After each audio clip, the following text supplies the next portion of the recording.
Maar dan tongenetjies, wie moet geblameer word vir alles?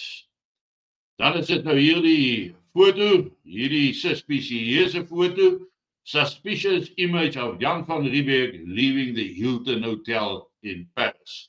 Ek dink dis nogal baie fyn opgevat.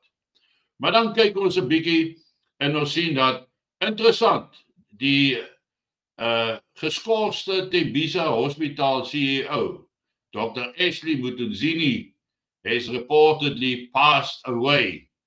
His death didn't get much attention last year, but now all these bodies around the corruption, something is off.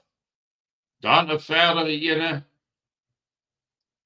Hierdie lees dat Kuselo Diko, who was exposed by whistleblower Babita Deokaram for getting a PPE tender worth 109 million at Tembisa Hospital under her husband's company.